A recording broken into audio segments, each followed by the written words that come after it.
m'appelle Caroline, je suis toulousaine, j'ai 28 ans et j'ai fait toute ma vie, j'ai grandi à Toulouse vraiment avec mes parents et toute ma scolarité, même les études supérieures ont été faites à Toulouse, donc une vraie 100% toulousaine.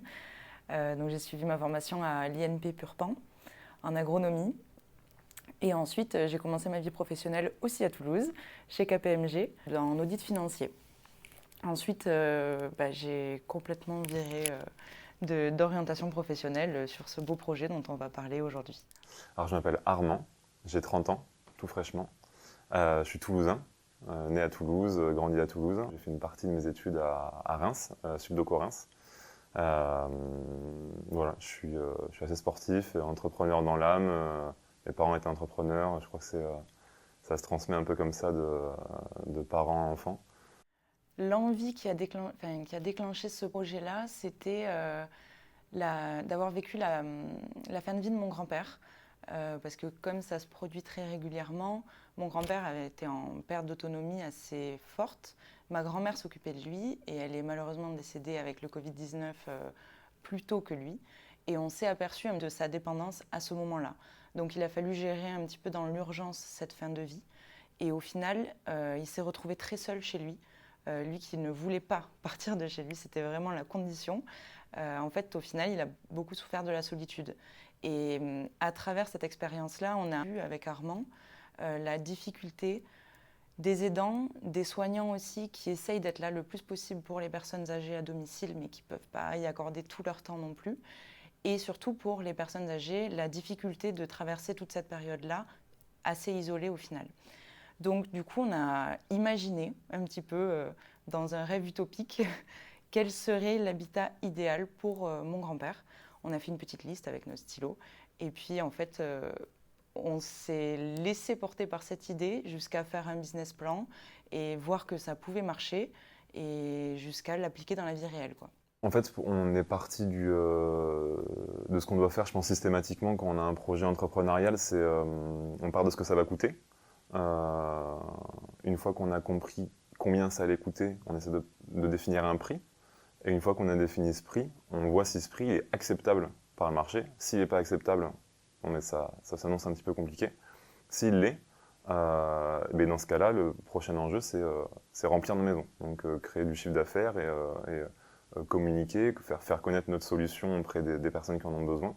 Mais voilà un peu comment ça part, comprendre ce que ça va coûter, définir un prix, et est-ce que ce prix il est cohérent par rapport à ce qu'on trouve ailleurs et par rapport à ce qu'on veut faire payer aux résidents, parce qu'il y avait aussi un vrai enjeu pour nous, c'était dans la mesure du possible, de permettre au plus de monde possible de bénéficier de cette solution. Donc en gros, tirer le prix le plus possible vers le bas. Alors ça a été un long chemin, ça nous a pris 4 ans pour être là aujourd'hui à quelques mois de l'ouverture de notre première maison. Mais on est parti donc de ce business plan qu'on a construit tous les deux pendant nos congés d'été à arriver à contacter les prestataires les uns après les autres. On a rencontré en premier lieu notre architecte Philippe Gonçalves qui nous suit depuis le début et sans qui je pense le projet n'aurait peut-être pas abouti parce qu'il a vraiment cru en nous dès le début. Et ça a été un vecteur de transmission sur les besoins en architecture et nous par le côté social et pour les personnes âgées. Donc il y a un cabinet d'architecture qui est complètement dans une logique de développement durable. Et nous, c'était parfait pour nous parce qu'on voulait absolument réhabiliter l'existant et pas encore construire du bâtiment, pas rebétonner. On est vraiment arrivé dans ce projet vie réelle par petites étapes et grâce à nos formations aussi, je pense, initiales, on avait les bagages pour, par exemple, sur les financements, on connaissait très bien les financements bancaires, le parcours qu'il fallait faire et tous les documents qu'il fallait fournir. Donc ça, déjà, ça aide beaucoup. Et ensuite, on a trouvé le foncier, c'était le plus difficile. Et au final, on le fait dans la maison de mes grands-parents, donc la boucle est bouclée. On a créé les habitats partagés pour seniors, Olga Habitat. Donc un habitat partagé pour seniors, quel que c'est, en très peu de mots, c'est une solution qui va être à cheval entre la résidence autonomie et l'EHPAD et qui va permettre en fait aux seniors qui est face à l'isolement, qui est face à la difficulté des gestes du quotidien, c'est-à-dire se faire à manger, faire le ménage de manière répétitive tous les jours. Passer un certain âge, c'est compliqué. Donc quelqu'un qui est sur de la perte d'autonomie, mais qui n'est pas non plus sur une perte d'autonomie avancée. Et c'est pour permettre à cette personne-là de ne pas avoir systématiquement comme solution face à lui, obligatoirement l'EHPAD, qui n'est pas forcément la solution la plus adaptée à tout le monde. Et donc nous, on a pensé ça, l'habitat partagé, il y a maintenant 4 ans. Depuis, on a des confrères, parce qu'il y a vraiment, c'est un secteur, il y a tellement de besoins qu'on ne peut pas parler de concurrence, c'est vraiment des confrères. Il y a plusieurs habitats partagés qui se sont montés. Pour Olga Habitat, on a 2 projets, un à Carcassonne, un à Lourdes, donc respectivement 14 et 10 résidents. Et c'est un habitat partagé, ça va se faire enfin nous en tout cas, on le fait dans une maison. C'est super important pour nous de se différencier comme ça des EHPAD et des résidences autonomie.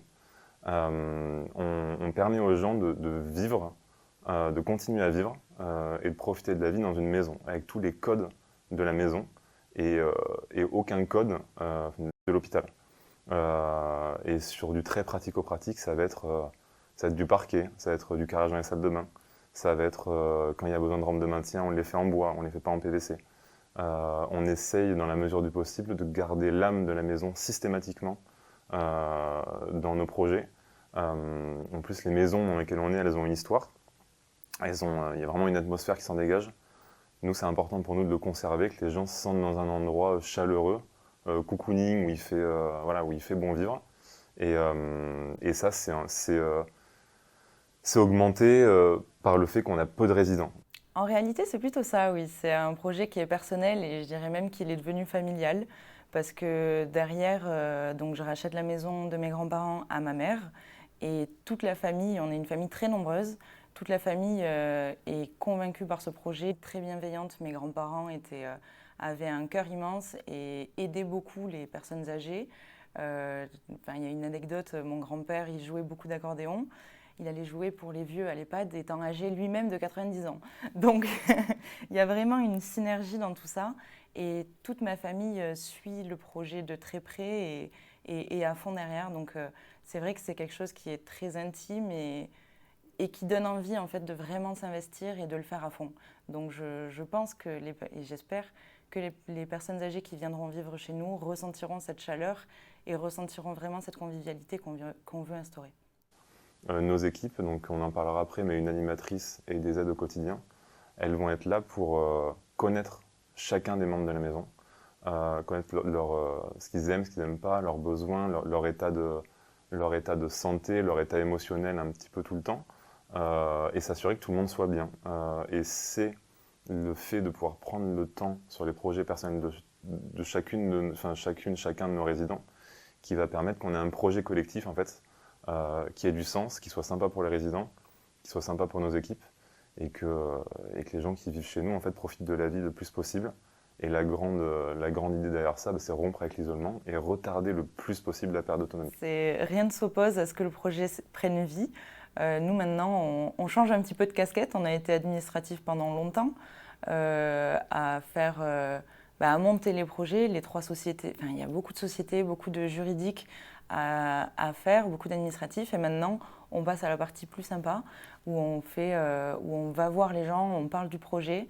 Et s'il y a des personnes qui sont intéressées pour venir y vivre, on les accueille et on fait le côté plus commercial, mais surtout social en fait. Et c'est le sens du projet en lui-même, c'est le côté social. Il y aura énormément d'activités pour les résidents.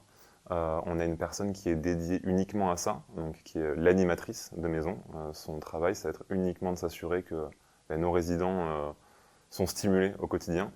Donc l'ambiance, nous, on va tout faire pour qu'elle soit la plus chaleureuse possible, que les gens s'entendent bien. C'est important pour nous de faire en sorte qu'il y ait cette bonne entente. Après, comme dans toute vie en communauté, il y a des hauts, il y a des bas, ça peut pas être parfait tout le temps. Mais le but, voilà, c'est une ambiance familiale. En fait, c'est créer une grande famille dans une maison et que des gens qui ont, comme nous, toujours vécu en famille, qui se retrouvent un peu seuls à cause de l'âge et à cause de moments de vie, de situations de vie, retrouvent une famille avec nous, nos équipes et surtout avec les résidents qui sont avec eux. Nous, notre job, c'est qu'ils créent des liens forts entre eux. Alors j'imagine une ambiance chaleureuse, surtout vivante en fait, où chacun fait un petit peu ce qu'il veut chez soi, mais tout en le faisant ensemble. Donc quelque chose de très familial finalement, comme on a retrouvé en grandissant avec les parents, les enfants. Mais là, plutôt créer des bandes de copains et qui vivent ensemble et qui profitent des moments très simples de la vie, mais ensemble. Donc une maison où il y ait du bruit déjà, pas un domicile silencieux et de l'animation. La structure prévoit toute la préparation des repas. Donc pour ça, on a deux types d'encadrants. On a les aides à domicile qui vont faire en fait toutes les tâches que les personnes âgées n'ont plus forcément envie de faire à leur âge, type le ménage, les repas.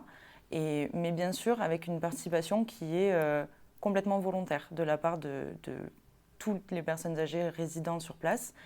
Elles peuvent participer à l'élaboration des repas, tout comme elles peuvent participer à aller au marché pour faire les courses. Et bien sûr, elles participent pleinement à l'élaboration des menus. Donc ça, c'est vraiment hyper important parce que je pense que tout le monde a ses préférences alimentaires et c'est hyper important de les respecter et de se mettre tous d'accord sur quels seront les menus de la semaine. Et ensuite, tout découle assez naturellement. L'animatrice, donc c'est la deuxième encadrante, qui sera là pour dynamiser la vie des personnes âgées. Parce qu'un groupe de 10 à 14 personnes, ça reste assez... il faut quelqu'un pour gérer le groupe et gérer ce qui sera fait au quotidien. Et l'animatrice est là pour ça. Elle est là pour créer, par exemple, une atmosphère de jeu de société ou alors aider les personnes âgées au potager ou organiser des sorties en ville, organiser des sorties au cinéma. En fait, tout ce qui passe par les envies des résidents seront appliqués par l'animatrice. Si je devais donner un seul point fort du projet, je vous avoue que c'est nous. Que c'est nous parce qu'on a envie de le faire. On a vraiment envie avec le fond des tripes. Ça vient de quelque chose d'émotionnel, donc on a envie de le faire bien. Et je suis vraiment convaincu que pour l'instant, le point fort, c'est nous. Et j'espère que demain, le point fort, ce sera nous et les équipes et nos résidents. C'est son sens dans la globalité, parce que je pense qu'il a du sens pour nous dans le sens qu'on veut donner à nos vies professionnelles, du sens pour les aidants aussi, qui sont aux côtés de leurs proches et qui là les verront épanouis, je l'espère. Pour les personnes âgées, encore plus, et également pour le personnel soignant.